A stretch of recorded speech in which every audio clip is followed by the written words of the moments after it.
খিলডাঙ্গা গ্রামটি একেবারে নিরিবিলি, শান্ত একটা গ্রাম। সকালে পাখির ডাক, বিকেলে স্নিগ্ধ বাতাস, আর রাত নামলেই সকলের ঘরে ফেরা। এই ছিল এখনকার দৈনন্দিন চিত্র। কিন্তু কয়েকদিন যাবৎ যেন হুট করেই বদলে গেছে গ্রামের সেই চিত্র। সন্ধ্যা নামলেই যেন খিলডাঙ্গা গ্রামটিতে নেমে আসে এক অদ্ভুত আতঙ্ক। যে আতঙ্ককে ঘিরে মানুষজনের চোখে মুখে দেখা যায় এক অজানা ভয়। গ্রামের কেউই ঠিকভাবে বুঝে উঠতে পারছে না ঠিক কি ঘটছে তাদের সাথে। সারাদিন সাধারণ পরিবেশ থাকলেও প্রতিদিন রাতেই গরু, বাছুর, ছাগল কিংবা অনেক সময় মানুষও উধাও হয়ে যাচ্ছে কারো না কারো বাড়ি থেকে। রাতের পর রাত যেন গ্রামটিকে ঘিরে ফেলছে অদৃশ্য কোনো অন্ধকার। গ্রামের এইরূপ অবস্থা দেখে গ্রামের মোড়ল অমলবাবুও যেন বেশ চিন্তিত।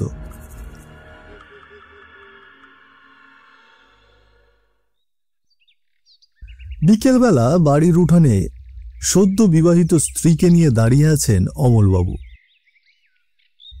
তাদের সামনে বরণডালা নিয়ে দাঁড়িয়ে আছে অমলবাবুর প্রথম পক্ষের একমাত্র কন্যা রিমি। মূলত রিমির দেখাশোনা করবার জন্যই আবারও বিয়ে করে নতুন স্ত্রী বাড়িতে এনেছেন অমলবাবু। রিমিকে বরণডালা হাতে দাঁড়িয়ে থাকতে দেখে একগাল হেসে উঠল শিবানী। রিমি এবং শিবানীর এইরূপ হাসি মুখ দেখে যেন হাঁপ ছেড়ে বাঁচলেন অমলবাবু। ও বাবা, আমার তো তোমাদেরকে বরণ করা শেষ। তুমি এখনো নতুন নাকি নিয়ে এভাবে বাইরে দাঁড়িয়ে আছো কেন? চলো ভেতরে চলো।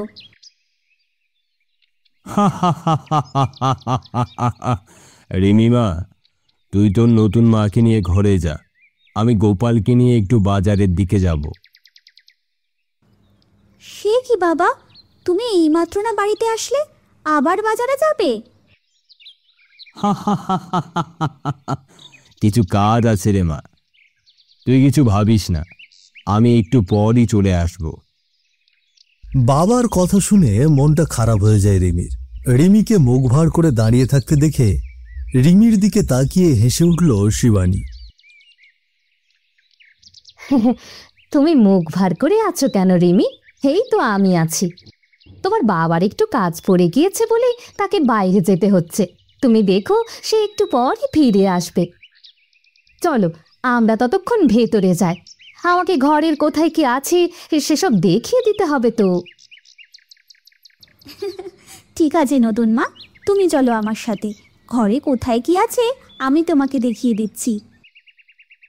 এই তো আমার লক্ষ্মী মেয়ে। ও বাবা, তুমি তাহলে যাও, কিন্তু বাবা মনে রেখো কাজ সেরেই তোমাকে বাড়িতে ফিরে আসতে হবে। ঠিক আছে রে মা, আমি তাই আসব। তা রিমি বুড়ি, এবার তাড়াতাড়ি ভেতরে চলো, আমাদের যে সব কিছুর সাথে পরিচিত হতে দেরি হয়ে যাচ্ছে। আরে তাই তো, ও নতুন মা, চলো চলো শিগগির চলো। রিমির প্রতি শিবানীর আচরণ দেখে বেশ মুগ্ধ হয়ে গেলেন অমলবাবু। মনের ভেতর থেকেই কেমন যেন একটা শান্তি অনুভব করলেন তিনি।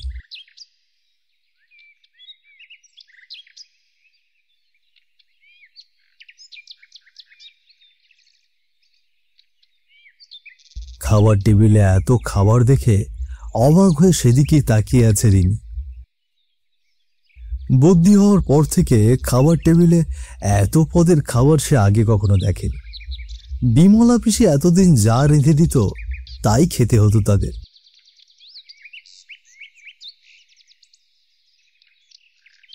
কিন্তু আজ এত খাবার দেখে যেন চোখ কপালে উঠে গিয়েছে ছোট্ট রিমির।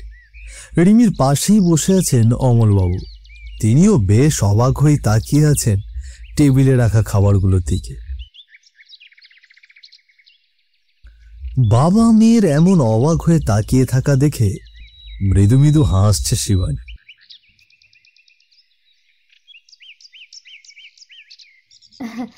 তোমরা এমন অবাক হয়ে তাকিয়ে আছো কেন গো? তোমাদের তাকানো দেখে মনে হচ্ছে আমি রান্না করা মাছ মাংসের বদলে কাঁচা রেখেছি। বাবা দেখছো টেবিলে কত খাবার, আমাদের বাড়িতে তো কখনোই এত খাবার রান্না হয়নি। আগে তো তোমার মা ছিল না, এখন মা এসেছে, দেখবে রোজ রোজ এমন খাবার রান্না হচ্ছে। সত্যি বলছো নতুন মা? সত্যি রোজ রোজ এমন মজার মজার খাবার রান্না করবে? হ্যাঁ গো হ্যাঁ, করবো করবো।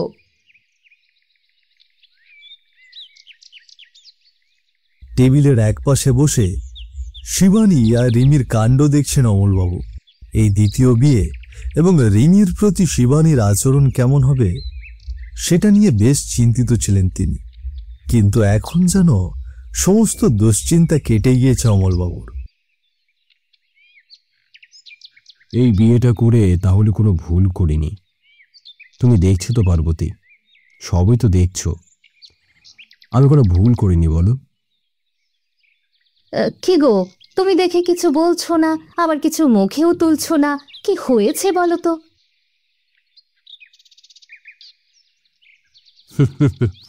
তেমন কিছু না শিবানী, মনের ভেতর একটা বড় পাথর চাপা দিয়ে রেখেছিলাম, সেটা যেন নেমে গেল। অমলবাবুর কথার কোনো মানেই বুঝতে পারল না শিবানী, আর বোঝার জন্য তেমন একটা মাথাও ঘামাল না সে। দেখতে দেখতে কেটে গেল বেশ কয়েকটা দিন। এরই মধ্যে একটা আতঙ্ক ছড়িয়ে পড়েছে গ্রামের ভেতরে। সকলের মুখে মুখেই এখন সেই কথা। গ্রামের প্রায় বাড়িতেই আকস্মিকভাবে একের পর এক গবাদি পশু উধাও হয়ে যাচ্ছে। কেন এবং কিভাবে এই পশুগুলো উধাও হয়ে যাচ্ছে তার কোনো হদিশ কেউ পাচ্ছে না। রাতে খোঁয়াড়ে বেঁধে রাখা গরু ছাগল সকালে দেখা যাচ্ছে গায়েব, যেন অদৃশ্য কোনো শক্তি নেমে এসেছে খিলডাঙ্গা গ্রামের বুকে।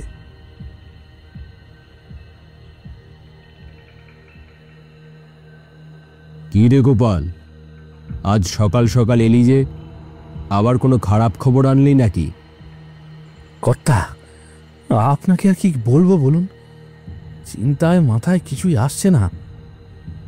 কেন রে, কি হলো আবার? কর্তা, এক এক করে তো পুরো গ্রামে এই ঘটনাটা ছড়িয়ে যাচ্ছে।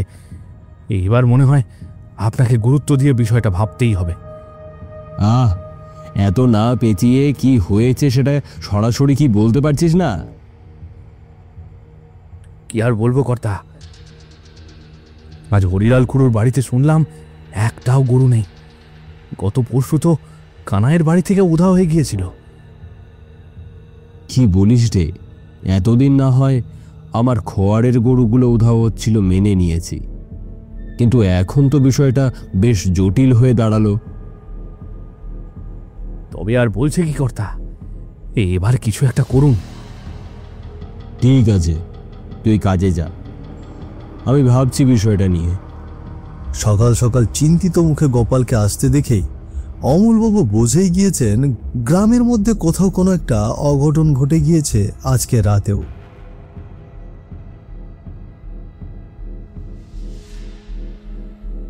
বিকেলবেলা খিলডাঙ্গা গ্রামের একমাত্র চায়ের দোকানটায় ভিড় জমিয়েছে কয়েকজন গ্রামবাসী। দোকানের ভেতর রতন দাঁড়িয়ে আছে, আর দোকানের সামনের বেঞ্চে বসে আলোচনা করছে হরিলাল, কানাই আর নিতাই। তাদের আজকের আলোচনার বিষয়বস্তু হচ্ছে গত রাতে হরিলাল খুড়োর গরুগুলো উধাও হয়ে গিয়েছে আকস্মিকভাবে। কে বা কারা এসব করেছে সেটাই বোঝার চেষ্টা চালাচ্ছে তারা। সকলেই চিন্তিত মুখে বসে থাকলেও আতঙ্কিত হয়ে বসে আছে একমাত্র নিতাই। বিষয়টা যেন লক্ষ্য করল হরিলাল। হ্যাঁ রে নিতাই, এমন চুপচাপ বসে আছিস কেন রে? কিছু হয়েছে নাকি? এই শরীর টরির আবার খারাপ করলো নাকি? না খুড়ো, তেমন কিছু না। তোমাদের কথা শুনে একটু ভয় ভয় করছে। দেখো কাণ্ড। আরে এখানে আবার ভয় পাওয়ার কি হলো রে নিতাই?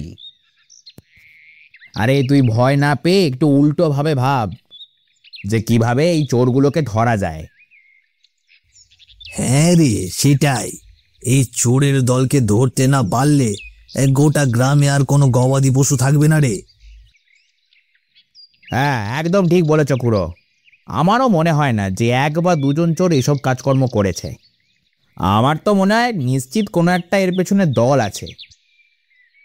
আমি বলছি কি খুড়ো, এইভাবে আলোচনা করে তো কোনো লাভ হবে না। তার চেয়ে বরং তোমরা মোড়লের কাছে যাও, দেখো সে যদি কিছু সমাধান টানে। মোড়লের বাড়ির কথা শুনে কেমন যেন রাগ লাগলো নিতাইয়ের। রাগ লাগলেও সে কিছু না বলে দাঁতে দাঁত চেপে বসে রইল চুপচাপ। তুই ঠিকই বলেছিস রে রতন, প্রয়োজনে আমাদের এটাই করতে হবে। আমার মনে হচ্ছে না সেখানে গিয়েও কোনো লাভ হবে। কেন, তুই এমনটা কেন করলি রে নিতাই? হ্যাঁ রে নিতাই, কিছু কি হয়েছে? মোড়লের ঘরের সামনেই তো তোর ঘর, তাদের কাছে কি এই বিষয়ে কিছু শুনেছিস? না গো কানাইদা, তেমন কিছু শুনিনি। তবে গতকাল গভীর রাতে তাদের বাড়ি থেকে কেউ একটা বেরিয়ে গেল দেখলাম, কিন্তু সে কে ছিল সেটা ঠিক বুঝতে পারলাম না। নিতাইয়ের কথা শুনে অবাক হয়ে যায় কানাই ও হরিলাল। তারা অবাক হয়ে নিতাইয়ের দিকে তাকিয়ে থাকে। আচ্ছা, একটা জিনিস লক্ষ্য করেছো? মোড়লের পরের বউটা আসার পর থেকেই গ্রামে কেমন যেন অস্বাভাবিক ঘটনা ঘটতে শুরু করেছে, তাই না? হ্যাঁ ঠিকই তো। এই বিষয়টা তো আগে লক্ষ্য করিনি। নিতাই কথাটা তোলার পরই না বিষয়টা মাথায় এলো। এসব নিয়ে আলোচনা করবার কোনো প্রয়োজন নেই।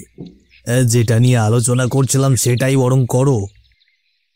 হরিলালের কথা শুনে চুপ হয়ে গেল সকলেই। কিন্তু নিতাইয়ের মনের মধ্যে যে সন্দেহ বাসা বেঁধেছে সেটা যেন দূর হলো না তখনও। পরদিন সকালবেলা হঠাৎ করে নিতাইয়ের মাটির বাড়ির উঠানে নেমে এসেছে এক নিস্তব্ধতা। চারপাশে জটলা আর লোকজনের ভিড়ে ভরে গিয়েছে নিতাইয়ের উঠান। বাড়ির মাঝখানে একটি চেয়ারে বসে আছেন অমলবাবু। তার মুখটা বেশ থমথমে। পাশেই দাঁড়িয়ে আছে গোপাল, কানাই আর হরিলাল। তিনজনের চোখে মুখেই এক অদ্ভুত আতঙ্ক বিরাজ করছে তখনও। কাল বিকেলেও চায়ের দোকানে কথা বলছিল যে মানুষটা, আজ তাকেই ছিন্ন ভিন্ন দেহ ও অস্বাভাবিক মুখে পাওয়া গেল ঘরের মেঝেতে। নিতাইকে দেখা মাত্রই যেন কেঁপে উঠেছে ভয়ে সবাই। সকলে নানা কথা বললেও চুপচাপ চেয়ারে বসে আছেন অমলবাবু। অমলবাবুর পাশে দাঁড়িয়ে আছে গোপাল। গোপালের চোখ যেন কিছু একটা খুঁজে যাচ্ছে চারিদিকে। গতকাল বিকেল থেকে সন্ধে অবধি আমরা একসাথেই ছিলাম। রতনের দোকানে আমি, নিতাই, হরিলাল, খুড়ো সবাই গল্প করছিলাম। অথচ আজ সকালে কি ঘটনা ঘটে গেল? ও খুড়ো, কি হলো বলো তো? আমিও তো কিছুই বুঝে উঠতে পারছি না রে কানাই, হঠাৎ করে এসব কিভাবে হলো? এভাবে একা একা বাড়িতে থাকতো ছেলেটা। কতদিন বলেছি নিতাই একটা বিয়ে কর। হ্যাঁ, এভাবে একা একা থাকিস রে, কবে যে কোন বিপদ আসে সে কি বলা যায়? এখন এটা কি হলো নিতাই? কর্তা, নিতাইকে দেখে মনে হচ্ছে এটা কোনো স্বাভাবিক মৃত্যু নয়। আমি ওর মুখটা দেখেছি। ওর মুখটা দেখে মনে হয়েছে কেউ যেন খুব রাগে ওর মুখ, শরীর সব ছিঁড়ে খেয়েছে। কি বলিস রে গোপাল, কিন্তু এটা কিভাবে সম্ভব? গোপাল একদম ঠিক কথা বলছে মোড়ল মশাই। এভাবে আর সব কিছুকেই হেলায় ফেলায় ফেলে দেওয়া যাবে না। এবার আপনাকেই কিছু একটা করতে হবে। হ্যাঁ অমলবাবু, কানাই একদম ঠিক কথাই বলেছে। দয়া করে আপনি বিষয়টা দেখুন। আমিও এই বিষয়টা নিয়ে ভাবছি। এক কাজ করো, আজ থেকে যে যার বাড়ির সামনে পাহারা বসাও। পারলে অন্যের বাড়ির দিকেও নজর রাখো। কোনো উল্টোপাল্টা দেখলেই আমাকে খবর দেবে। বেশ, আজ থেকে তাহলে এটাই চলবে। কানাই আর গোপাল, তোরা দুজনে নেতাইকে দাহ করতে যা। যা লাগে সব ব্যবস্থা কর, বুঝলি? খরচাপাতি সব আমিই দেব। আজ্ঞে কর্তা। আবারও রাত নেমেছে খিলডাঙ্গা গ্রামে। বাড়ির সামনের দিকটায় একপাশে আড়াল হয়ে দাঁড়িয়ে আছেন অমলবাবু ও গোপাল। দুজনের চোখে মুখেই একটা অজানা ভয় আর সন্দেহের ছায়া স্পষ্ট। সারাদিনের উত্তেজনা, নেতাইয়ের মৃত্যু, গ্রাম জুড়ে গুজব, সবকিছু মিলিয়ে যেন একটা অজানা চাপা আতঙ্ক জমে আছে তাদের বুকে। আকাশের চারপাশটা ঘন হয়ে এসেছে কুয়াশায়, সেই সাথে চাঁদের আলো যেন ঢেকে গিয়েছে ধোঁয়াটে অন্ধকারে। সেই অন্ধকারের মধ্যেই তাদের বাড়ি ও বাড়ির চারপাশে পাহারা দিচ্ছেন অমলবাবু ও গোপাল। কর্তা, আপনার কি মনে হয় এখানে দাঁড়িয়ে থাকলে ওই চোরদের ধরা যাবে? তুই কি বলতে চাইছিস নাকি গোপাল? আমি এখন গ্রামের দিকে যাব পাহারা দিতে? মানে কর্তা, আমি তো সেটা বলিনি। তাহলে কোনটা বলছিস তুই? অমলবাবুর কথায় কোনো উত্তর দেয় না গোপাল, কারণ তার চোখ দুটো আটকে আছে সামনের দিকে, যেখানে আনমনে দাঁড়িয়ে আছে শিবানী।